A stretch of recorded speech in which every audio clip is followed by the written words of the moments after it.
Hello friends, welcome back to study कर। मैं हूं आपका दोस्त प्रभाकर। डेली करंट अफेयर्स की क्लास में आपका बहुत बहुत स्वागत है। आज हम डिस्कस करेंगे 21 जून 2022 से रिलेटेड मोस्ट इंपॉर्टेंट क्वेश्चन, जो कि आपके एग्जाम के लिए बहुत ही इंपॉर्टेंट है।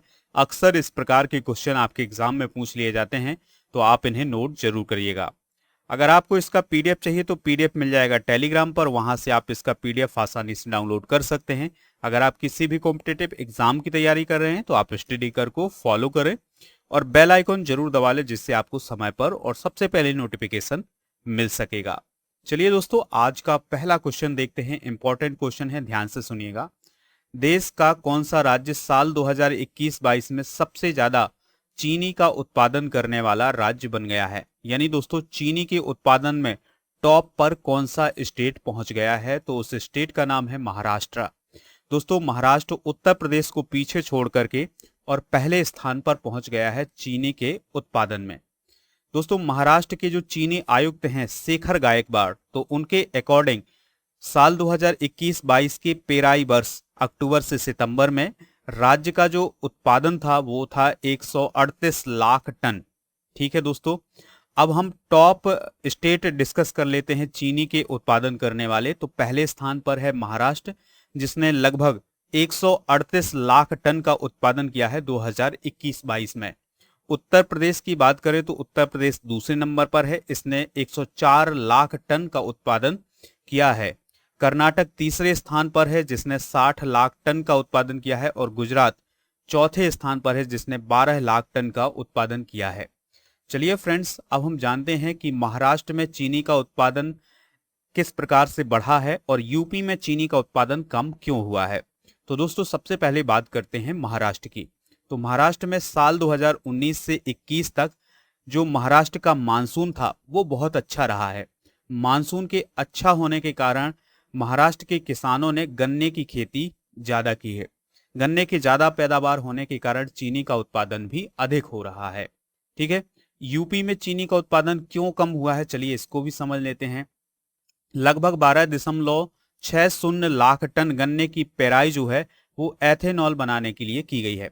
दोस्तों, उत्तर प्रदेश में जो गन्ना का उत्पादन होता है उसमें से 12.60 लाख टन जो गन्ना था उसका उत्पादन उसकी जो पेराई है वो एथेनॉल बनाने के लिए की गई है। उसकी पेराई चीनी बनाने के लिए नहीं की गई है। इससे यूपी देश का सबसे बड़ा एथेनॉल उत्पादक राज्य तो बन गया, लेकिन वह चीनी के उत्पादन में पीछे हो गया है।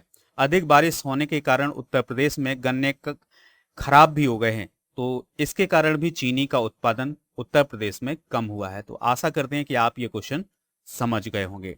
अगला प्रश्न है, किस राज्य में अंतरराष्ट्रीय साहित्य उत्सव उन्मेष 2022 आयोजित किया गया? तो दोस्तों, ये आयोजित किया गया है हिमाचल प्रदेश में। कहां पर आयोजित किया गया है? हिमाचल प्रदेश में। कौन सा उत्सव मनाया गया है? अंतरराष्ट्रीय साहित्य उत्सव, जिसका नाम क्या है? उन्मेष है। ठीक है दोस्तों, तो इसका आंसर हो जाएगा हिमाचल प्रदेश। अंतरराष्ट्रीय साहित्य उत्सव उन्मेष 2022 का आयोजन 16 से 18 जून 2022 को शिमला के गेयटी थिएटर के मुख्य सभागार में आयोजित किया गया। इसका उद्घाटन केंद्रीय संसदीय कार्य एवं संस्कृति राज्य मंत्री अर्जुन राम मेघवाल ने किया। वेरी वेरी इंपॉर्टेंट क्वेश्चन यहाँ पर बन जाता है कि केंद्रीय संसदीय कार्य एवं संस्कृति राज्य मंत्री कौन है? अर्जुन राम मेघवाल हैं।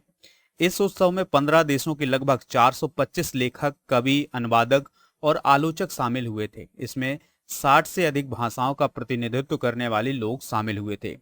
यह 3 दिवसीय महोत्सव था, जिसमें लोगों ने बढ़ चढ़ का हिस्सा लिया, और इस उत्सव में पुस्तकों को भी प्रदर्शित किया गया, यानी जो अच्छी बुक थी उनको भी इसमें प्रदर्शित किया गया है। ठीक है दोस्तों, तो याद रखिएगा कि जो अंतरराष्ट्रीय साहित्य उत्सव उन्मेष है उसका आयोजन हिमाचल प्रदेश में किया गया है। उन्मेष के बारे में कुछ इंपॉर्टेंट पॉइंट डिस्कस करते हैं। दोस्तों, उन्मेष इस उत्सव का आयोजन पहली बार हुआ है, यानी कि जो उन्मेष नामक जो उत्सव है ये पहली बार हो रहा है इंडिया में।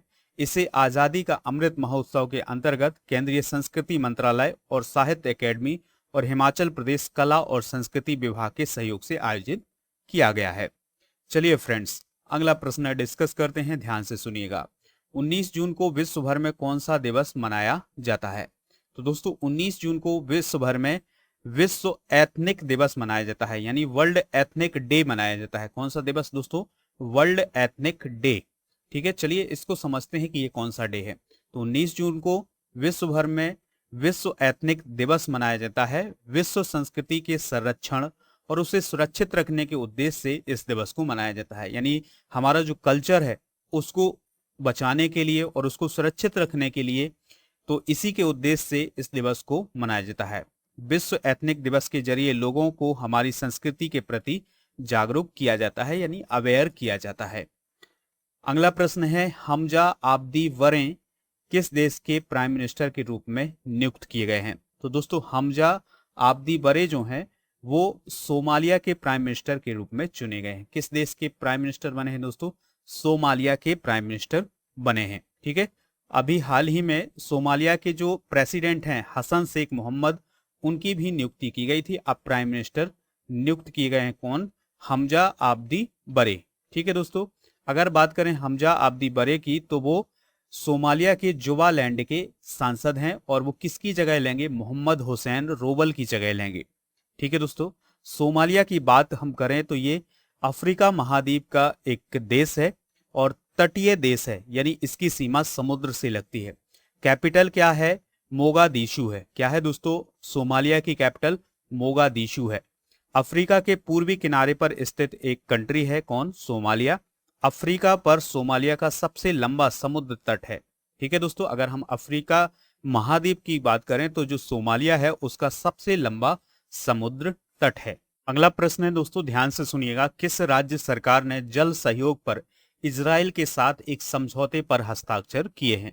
तो वह कौन सा स्टेट है जिसने जल को लेकर के इजराइल के साथ समझौता किया है? तो उस स्टेट का नाम है हरियाणा। क्या नाम है दोस्तों?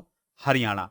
तो हरियाणा और इजराइल की जो गवर्नमेंट है उसके बीच जल को लेकर एक समझौता हुआ है।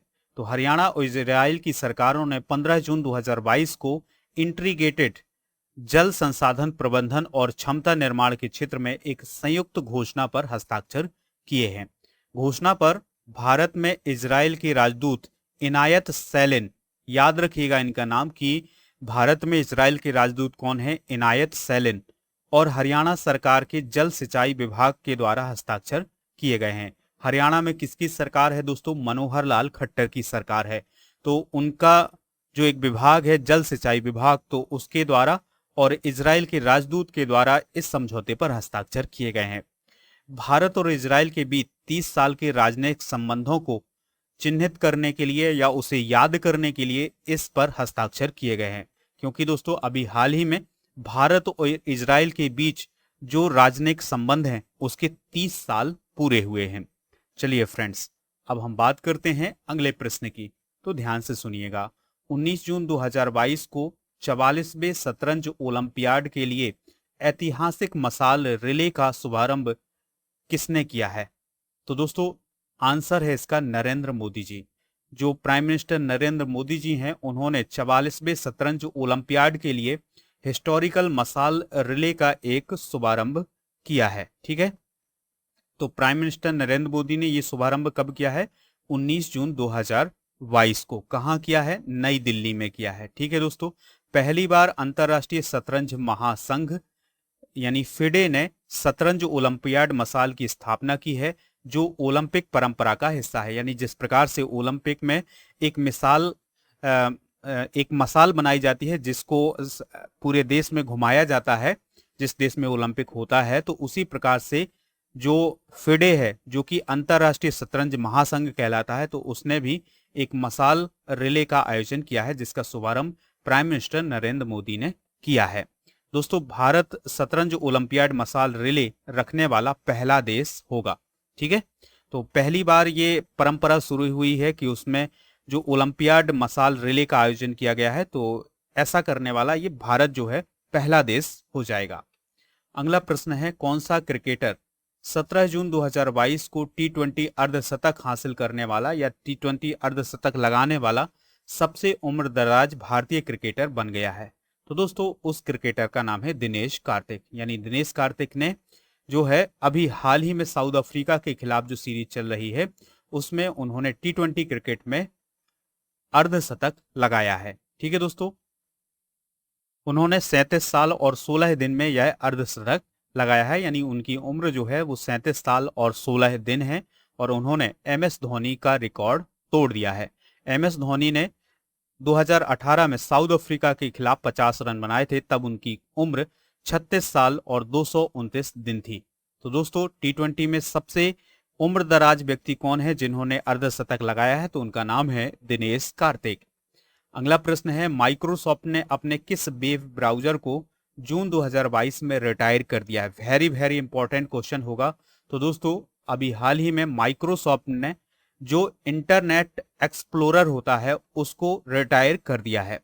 चलिए फ्रेंड्स, इसके बारे में कुछ इंपॉर्टेंट पॉइंट जानते हैं। तो माइक्रोसॉफ्ट ने अपने वेब ब्राउजर इंटरनेट एक्सप्लोरर को 27 साल के बाद 15 जून 2022 को रिटायर करने का फैसला किया है।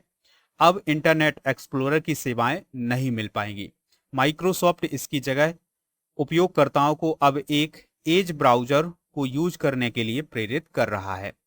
दोस्तों अब हम जानते हैं कि क्यों बंद किया गया है इस इंटरनेट एक्सप्लोरर को।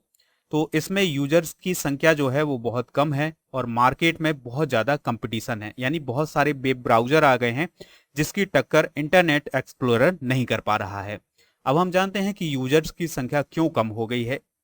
तो दोस्तों इंटरनेट एक्सप्लोरर बेहतर ढंग से सेवाएं नहीं दे पाया। इंटरनेट स्पीड कम थी इसकी, इसलिए इसके जो यूजर्स थे वो कम होते गए और वेब ब्राउजर के नए और बेहतर विकल्प मिलते गए। तो इससे जो इंटरनेट एक्सप्लोरर था उसकी जो क्रेडिबिलिटी थी वो कम होती गई। तो इस प्रकार से अब 27 सालों के बाद 15 जून को माइक्रोसॉफ्ट के द्वारा इंटरनेट एक्सप्लोरर को रिटायर कर दिया है। इंटरनेट एक्सप्लोरर के बारे में कुछ और इंपॉर्टेंट पॉइंट जानते हैं। साल 1995 में इंटरनेट एक्सप्लोरर का पहला वर्जन लॉन्च किया गया था। इंटरनेट एक्सप्लोरर का आखिरी वर्जन इंटरनेट एक्सप्लोरर साल 2013 में लॉन्च किया गया था। तो ये सभी पॉइंट जो हैं वो नोट कर लीजिएगा इंटरनेट एक्सप्लोरर से रिलेटेड। अब आपसे कुछ क्वेश्चन पूछे जाए हैं तो उनके आंसर आप कमेंट बॉक्स में जरूर दीजिए। पहला क्वेश्चन है, सोमालिया किस महाद्वीप में है? दूसरा क्वेश्चन है, केंद्रीय संसदीय कार्य और संस्कृति राज्य मंत्री कौन है? थर्ड क्वेश्चन है, इंटरनेट एक्सप्लोरर कब लॉन्च किया गया था? तो इन तीनों प्रश्नों के आंसर आप कमेंट बॉक्स में जरूर दीजिएगा, हमें इंतजार रहेगा आपके आंसर का। दोस्तों अगर आपको ये लेक्चर पसंद आया है तो आप इसे लाइक कर दें और शेयर जरूर करें सभी दोस्तों को, सभी सोशल मीडिया प्लेटफॉर्म पर। जय हिंद, वंदे मातरम।